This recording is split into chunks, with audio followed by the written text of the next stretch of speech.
કેમ કે અત્યારે એક ભાઈને ફોટો પાડવો હતો એટલે હું થોડીક વાર વ્લોગમાંથી બહાર વયો ગયો હતો, એટલે હું તમને પાછો તમને ફોન કરી દીધો છે. તો યુટ્યુબ ફેમિલી, અહીં એક ડંકો છે, ડંકો આપણે વગાડી દઈ. અહીં આપણે ડંકો વગાડી દઈ.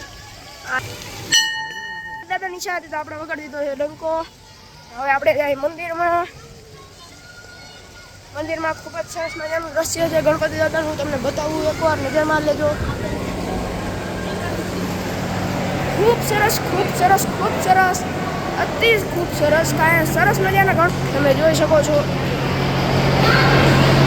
જોઈ લો, તમે પણ દર્શન કરી લ્યો. અને ઉપર ખૂબ મોટું ઝુમ્મર પણ મારેલું છે, જોઈ લો. એકવાર તમે જોઈ લીધું પછી કેવું લાગ્યું તમને ઝુમ્મર? બધી વસ્તુ કહેજો. આ એક જ જગ્યાએ છે જ્યાં તમને મોબાઈલમાં જોવા દે છે, અને હું તમને બીજા ઘણા બધા છે તમને બતાવી દઈશ. આ શ્રી મયુરેશ્વર ગણપતિ દાદા મોરગાંવમાં આવેલા છે. અને બીજા ગણપતિ દાદા બતાવું તમને.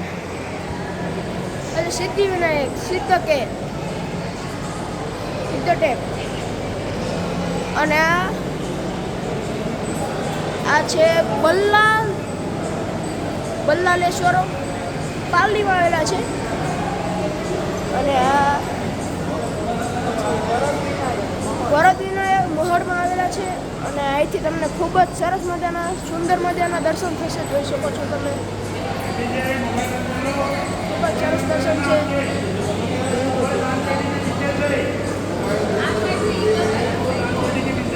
બતાવ્યું. અને અહીંયા છે દાનપેટી, જોઈ શકો છો મિત્રો. સોરી. અને આ જોઈ શકો છો બીજું એક શ્રી ચિંતામણી થયું. થોડુંક તમને ક્લિયરિટી આવે એટલા માટે. શ્રી ગિરિરાજમથ લેણિયાદ્રી. અને બીજા એક સરસ મજાની ગણપતિ દાદા ખૂબ સરસ શ્રી વિંધેશ્વર ઓઝરમાં આવેલા છે. અને એમથી પણ સારામાં સારા એટલે કે શ્રી મહાગણપતિ રાંજણ ગામને આવેલા છે. બીજું તમને બતાવી દઉં, અહીંયા ખૂબ સરસ મજાનું છે. અને જોઈ શકો છો. એકવાર તમને મંદિરની ટૂર કરાવી દઉં છું, જોઈ લ્યો. અને અહીંથી આપણે આઉટસાઇડ ગોઈંગ છે. અને સામે જે એક વોટરફોલ છે બીજો, મેં તમને હમણાં બતાવ્યો હતો હાથીની પાછળનો. અને ખૂબ સરસ લાઇટિંગ છે આ મંદિરનું. અને ખૂબ સરસ મજાની ધજાઓ ફરકે છે આ મંદિરમાં, તમે જોઈ શકો છો દર્શક મિત્રો.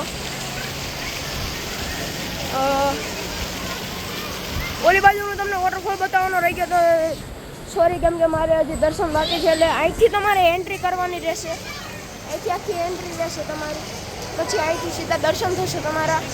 પછી આ પાછળ જો એક અહીંયા આવેલું છે, આવું એક આવેલું છે. બીજું એ સેમ ટુ સેમ વોટરફોલ આવેલું છે. આ પાછળ ઝાડવા છે.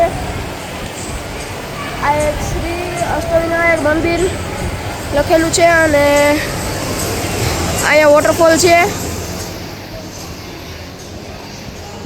અને અહીંયા ખૂબ જ સરસ મજાનું અહીંયા એક બીજો વોટરફોલ છે. આની જેવો મેં તમને બતાવ્યો હતો એ વોટરફોલ આવ્યો.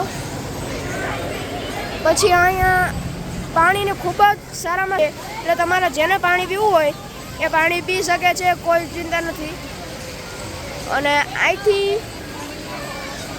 મહાકાલેશ્વર જવું હોય તો તમે ટેક્સી બુક કરી શકો છો. અમે લોકો ત્યાંથી ટેક્સીમાં, અમારી ગાડી હોટલે પડી છે એટલા માટે અહીંથી એટલા માટે તમે ટેક્સી કરજો, કેમ કે અહીંયા લોકલ લોકો હોય એને ખબર હોય છે બધી, તમને બધી સ્ટોરીઓ કહેશે એ લોકો.